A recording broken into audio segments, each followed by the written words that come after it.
Subscribe our channel Maths with PM. સંભાવનામાં આગળના પાઠમાં મુખ્ય બે વસ્તુઓ શીખ્યા ઉદાહરણ સાથે. એક વસ્તુ આ 0 less than equal to P of P less than equal to 1 એટલે કોઈ પણ ઘટનાની સંભાવના શૂન્યથી મોટી અથવા 1 અને 1 થી નાની હોય છે.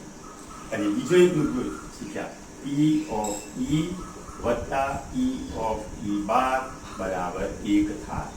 આપણે ઘણા ઉદાહરણ સાથે આ બંને વસ્તુને સ્પષ્ટ કરી. હવે આપણે આગળ ઉદાહરણ 6 જોઈશું.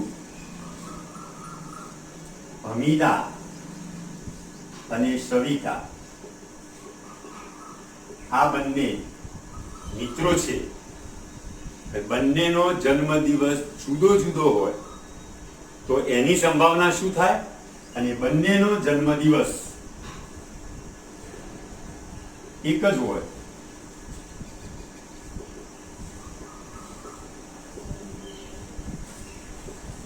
જન્મદિવસ એક જ હોય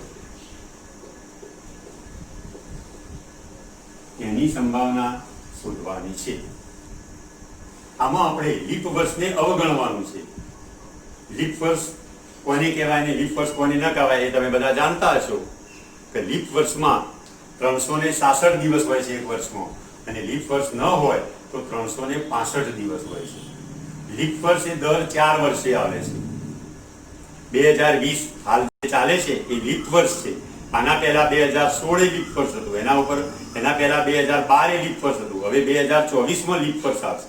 એટલે લીપ વર્ષમાં એક વર્ષના દિવસ 366 થાય છે. કેમ કે જ્યારે લીપ વર્ષ હોય ત્યારે ફેબ્રુઆરી મહિનામાં 29 દિવસ આવે છે. એટલે અને આમ 365 દિવસ થાય છે. તો અહીંયા આપણે લીપ વર્ષને અવગણવાનું છે.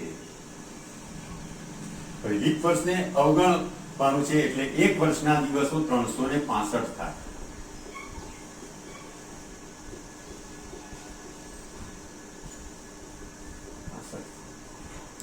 તો જન્મદિવસ જુદો જુદો હોય તે ઘટના ઈ જન્મદિવસ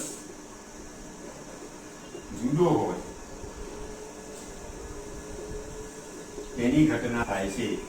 365 માંથી આપણે એક બાદ કરવાનો, એક દિવસ જુદો જુદો છે એટલે 364 આવે. તો 364 ભાગ્યા 365 થાય. અને જો બંનેનો જન્મદિવસ એક જ હોય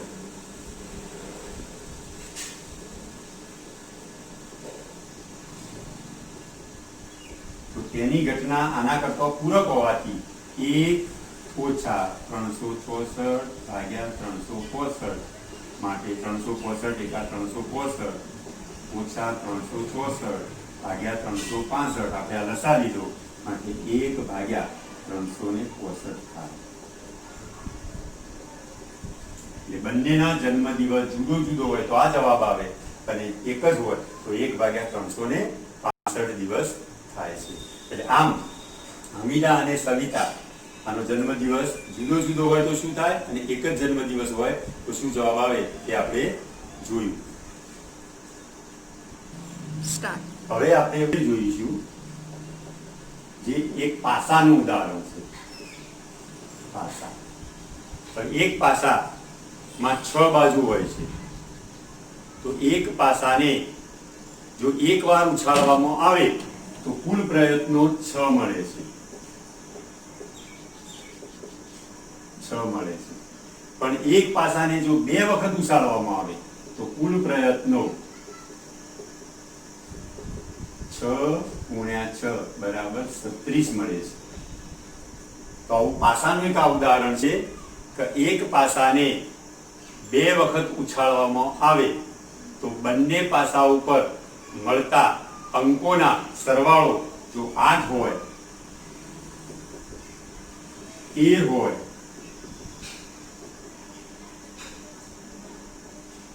કે 12 કે 12 થી ઓછો હોય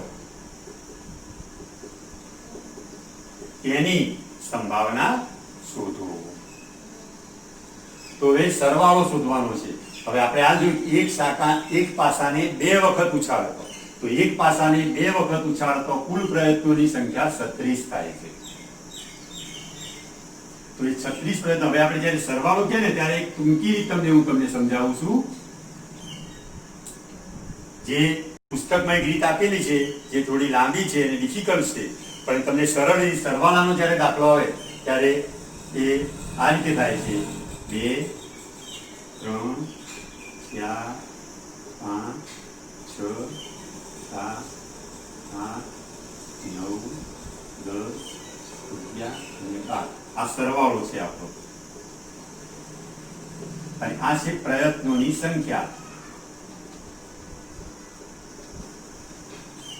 1 2 3 4 5 6. 1 2 3 4 5 6. આ સરળ રીત છે એકદમ. કે જ્યારે સરવાળો 8 હોય એટલે સરવાળાનો દાખલો હોય તો જ આ કામ આવે છે, નહીતર કામ આવતું નથી. હવે સરવાળો 8 હોય બે પાસાનો, તો બે પાસા પરનો સરવાળો 8 હોય તો કુલ પ્રયત્નો કેટલા મળે છે આપણને? 5. તો પ્રથમ ઘટના જોઈએ આપણે. P of A બરાબર કુલ પ્રયત્નોની સંખ્યા 36 છે એટલે આપણે છેદમાં 36 લઈશું, અને 8 સરવાળો હોય તેના પ્રયત્નોની સંખ્યા 5 છે એટલે 5 ભાગ્યા 36 આવે. હવે આપણે ઘટનાને P of A વડે, P of B વડે, P of E વડે, P of F વડે કોઈ પણ આલ્ફાબેટના અક્ષર સાથે આપણે દર્શાવી શકીએ છીએ. હવે બીજી ઘટના જોઈએ. P of B તો સરવાળો 13 હોય તો આપણે સરવાળો અહીંયા વધુમાં વધુ 12 થાય છે, 12 થી વધારે સરવાળો થતો નથી, તો 13 સરવાળો થાય એવી કોઈ પણ ઘટના આપણને મળતી નથી, માટે 0 ભાગ્યા 36 માટે 0 આવે છે. અને 12 કે 12 થી ઓછો સરવાળો થાય, બરાબર? હવે 12 કે 12 થી ઓછો સરવાળો થાય તો કુલ પ્રયત્નો કેટલા આવે છે? તો કુલ પ્રયત્નો 36 પ્રયત્નો થાય છે, માટે 36 ભાગ્યા 36 બરાબર A. એટલે આ થોડું અગત્યનું છે, આ દાખલો પરીક્ષા માટે અગત્યનો છે. એટલે તમે સરવાળા માટેનું એક આ ટૂંકી યાદ રાખશો તો તમને ખબર પડી જશે. હવે એ સિવાયનું એક ઉદાહરણ તમને ખાલી કહું છું કે જો એક સિક્કાને 2 વખત ઉછાળતો કુલ સરવાળો 5 થાય તેવા પ્રયત્નોની સંખ્યા કેટલા? તો આ 5 સરવાળો છે, તો એની પ્રયત્નોની સંખ્યા 4 આવે છે, બરાબર? હવે કુલ સરવાળો 11 થાય તેવા પ્રયત્નોની સંખ્યા કેટલી? તો 11 થાય તેવા પ્રયત્નોની સંખ્યા 2 આવે છે, તો 2 ભાગ્યા 36 આવે. આમાં 4 ભાગ્યા 36 આવે છે. આપણે અત્યાર સુધી પુસ્તકની અંદરના ઉદાહરણો જોયા. હવે કેટલાક ટૂંકા પ્રશ્નો જે પુસ્તકમાં આપેલા નથી એ સિવાયના આવા ઉદાહરણો પણ એક એક ગુણના પૂછાય છે. તેમાં પહેલું એક ઉદાહરણ હું લઉં છું કે એપ્રિલ માસમાં 5 રવિવાર આવવાની સંભાવના કેટલી? બરાબર? તો હવે એપ્રિલ માસ, તો તમને દરેક માસમાં કેટલા દિવસ આવે યાદ હોવું જોઈએ. એપ્રિલ માસમાં કેટલા દિવસો આવે? 30. તો 30 દિવસો. હવે એક અઠવાડિયામાં કેટલા દિવસો હોય? 7. તો 7 વડે 30 ને આપણે 7 વડે ભાગીએ તો 7 ચોક 28, તો શેષ વધે છે 2. તો એપ્રિલ માસમાં 5 રવિવાર આવવાની સંભાવના P of A બરાબર 2 ભાગ્યા 7. એટલે ઉપર 2 આવે છે, શેષ વધે 2 મૂકવાની, અને નીચે કુલ અઠવાડિયા દિવસો 7 હોય છે એટલે 7 મૂકવાના, એટલે P of A બરાબર 2 ભાગ્યા 7. બરાબર? ખબર પડી ને? હવે આપણે ઉદાહરણ 2 જોઈએ કે ફેબ્રુઆરી 2016 માં 5 શુક્રવાર આવવાની સંભાવના કેટલી? હવે ફેબ્રુઆરી મહિનો આવ્યો તો આપણને તરત યાદ હોવું જોઈએ કે 2016 એ લીપ વર્ષ છે કે નહીં. તો આપણે કઈ રીતે નક્કી કરીશું? કદાચ તમે જાણતા હશો, પણ ના જાણતા હો તો ફરી એકવાર હું તમને સમજાવી દઉં કે 2016 ને 4 વડે ભાગવાના, તો 4 પંચા 20, એક ભાગને ચાલી શૂન્ય અને સગડો ઉતારે તો 4 ચોક 16. તો અહીંયા આપણે શેષ શૂન્ય વધે છે. તો જે વર્ષને 4 વડે ભાગવાથી શેષ શૂન્ય વધે એટલે એને જેને કહેવાય નિશેષ ભાગી શકાય, એ વર્ષ એ લીપ વર્ષ છે.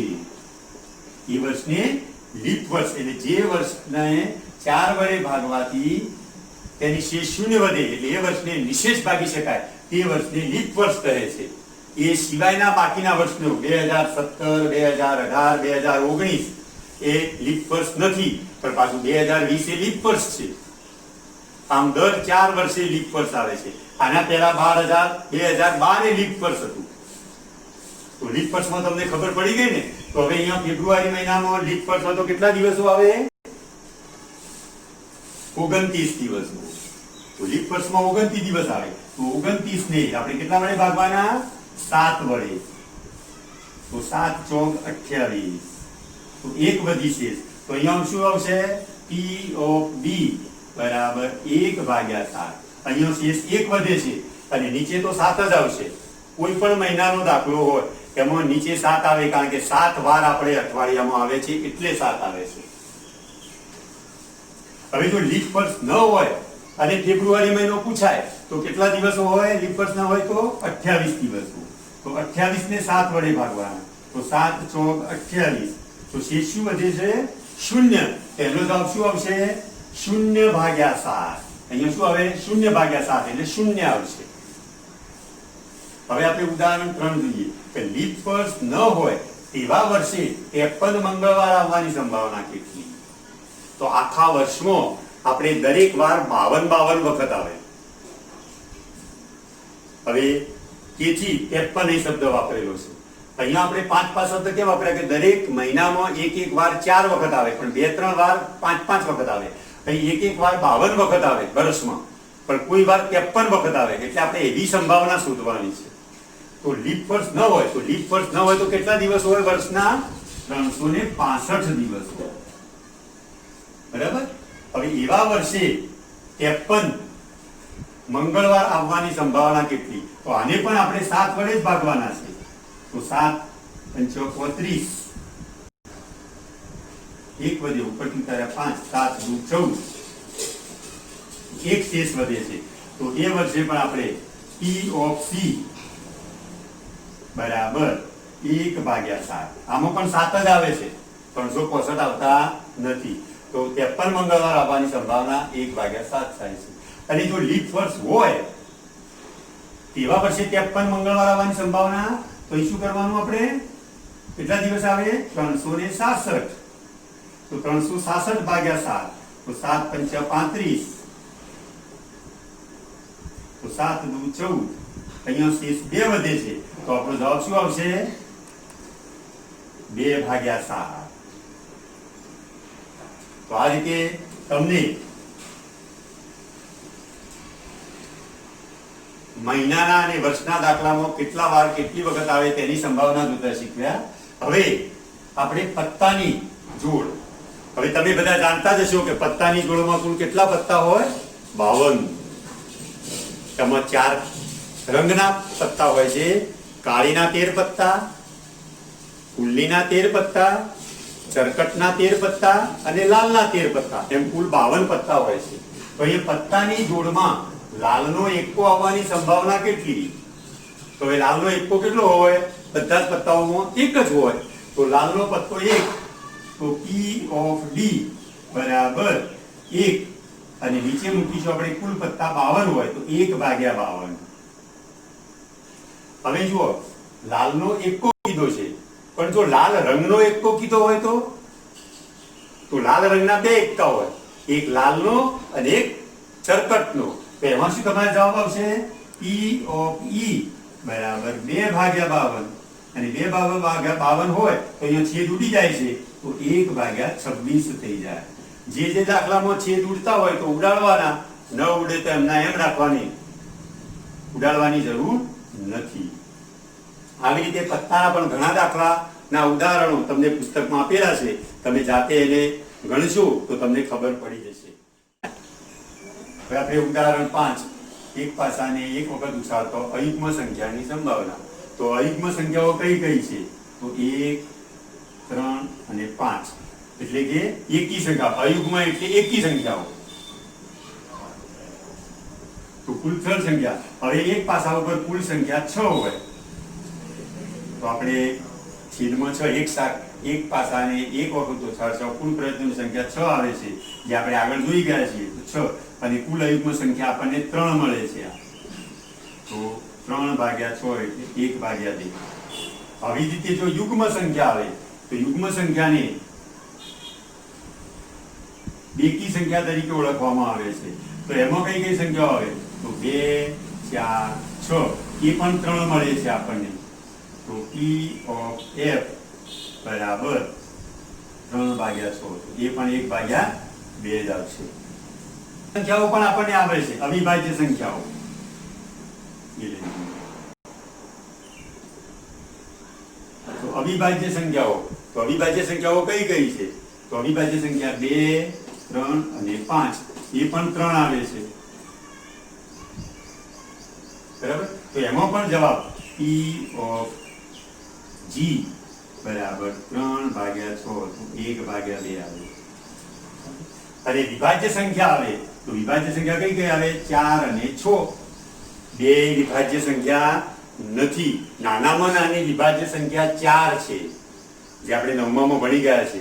અને એક જે છે ને, એક એ સંખ્યા વિભાજ્ય પણ નથી અને અવિભાજ્ય નથી. એક એ વિશિષ્ટ સંખ્યા છે, એની ગણતરી વિભાજ્યમાં પણ નથી થતી અને અવિભાજ્યમાં પણ થતી નથી. એટલે અવિભાજ્ય સંખ્યાઓ 3 છે અને વિભાજ્ય સંખ્યા 2 જ છે, 4 અને 6 પાસાની અંદર. તેનો જવાબ આવશે P of Y બરાબર 2/6 એટલે 1/3. તો આમ આપણે એક પાસાને એક વખત ઉછાળતો અવિભાજ્ય સંખ્યા, વિભાજ્ય સંખ્યા, અયુગ્મ સંખ્યા, યુગ્મ સંખ્યા કેટલી આવે એની